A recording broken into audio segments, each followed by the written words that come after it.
Radio Shack for the free QTV kit. Find out more from any Radio Shack or NBCI.com. We opened Marco's to give the family the opportunity to provide quality food and a gourmet dining experience for the community. The best part about working at Marco's is knowing that the customers are leaving happy and fulfilled. Tom and I get to meet a lot of the customers that come in. We go out and talk to the people at their tables. The atmosphere is good. I have a lot of great coworkers, and Tom and Pam and Kimber are excellent people to work with. I think people should come to Marco's to try out our great service and our great atmosphere. This is KKCO, NBC11 Grand Junction. Straight ahead on 11 News, tearful moments today as friends and family say goodbye to Dan Dalley. Many streets were blocked off as the procession goes on through town for the interim chief of police in Fruita who died. And a gang rape trial in Mesa County is coming to a close. 11 News is next.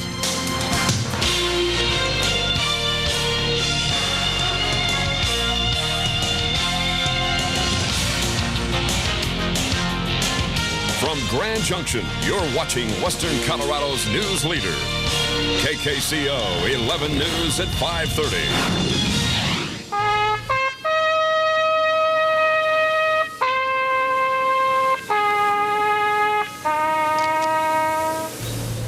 Family, friends, and fellow law enforcement officers gathered today to bid farewell to Fruita Police Chief Dan Dalley. Good evening, and thank you for choosing 11 News Colorado. I'm Jean Reynolds. And I'm Barb Battisti. Rick Thurtle is off tonight. It's a day of remembrance in honor of a man who served the citizens of the lower Grand Valley. Hundreds turned out to the funeral service for Sergeant Dan Dalley. The service was held at the Canyon View Vineyard Church in Grand Junction. Dalley's body was laid to rest in the new Elmwood Cemetery in Fruita.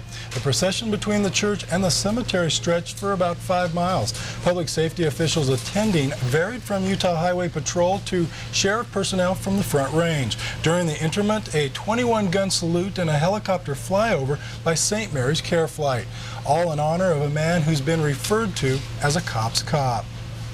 Sergeant and acting Fruita Police Chief Dan Dalley lived in the Grand Valley his entire life. Last Friday, that life was cut short by a fatal motorcycle accident.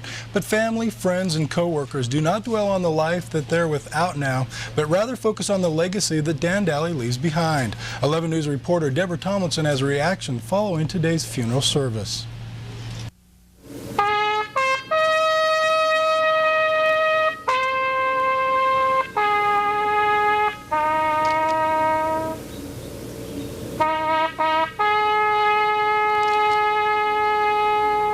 A hero's farewell for Sergeant Dan Dalley of the Fruita Police Department. I knew Dan Dalley when he was a road officer, and also was promoted to sergeant, and then he was promoted to interim chief, which was a huge promotion. He was well suited for the job until they found another chief. He did an excellent job. To serve and protect, that's what Dan Dalley did for 9 years on the Fruita Police Department. The 30-year-old husband and father of 4 is laid to rest today. It's got to be hard for the family when you put a loved one, when you bury a loved one, when you bury a husband, when you bury a father, and you bury a friend. It's tough. But I'm glad he made it through his childhood, because Danny went on to be one of the finest police officers I've ever met in my life. Family members say a career in law enforcement was inevitable for Dalley, as his brother Mike describes Dan playing an officer when he was as young as 10 years old. Other officers witnessed Dalley's commitment to the job firsthand. He was a cop's cop. He wasn't afraid to go out and help anyone, anywhere, any time of the day or night. He could be called out at any time for us, for the Mesa County Sheriff's Department, and he wouldn't think twice. He would always come out without a drop of a hat. He would be there to assist us. In addition to being a police officer, Dalley also served as an EMT for Lower Valley Fire and Rescue. Another reason Dan Dalley is thought of as a hero by so many of the people whose lives he's touched. In Fruita, Deborah Tomlinson, KKCO 11 News. When the remaining officers for the Fruita Police Monday, Sergeant Tim Grimsby of the Grand Junction Police Department will serve as acting chief. The man was 2001 and died 2 days later. Now his name will be added to a long list of officers who died while on duty. 30-year-old Dan Dalley was a native of the Grand Valley, a well-liked police officer, and a volunteer EMT with the Lower Valley Fire Department. He died riding his motorcycle while making a welfare check on a member of his own family. Many officials from all over the Grand Valley attended his funeral on June 7th of last year, and several speakers recognized his contribution to the community. Now, his name will be recognized along with other fallen officers nationwide. It is an honor for any officer to be awarded that honor on the memorial. It's tragic that it has to be under these circumstances, but like with Dan Dalley, he was an excellent man and he was a fabulous police officer, and so it memorializes him for what he was able to do with his life. A memorial to Dalley now sits in Circle Park in Fruita, complete with the handprints of his family members. Dan Dalley is survived by his wife and 4 children, and those family members will be traveling to Washington, D.C. for the memorial event. Colorado State Memorial in Washington, D.C. The memorial honors charged with several men and women who were killed while on duty.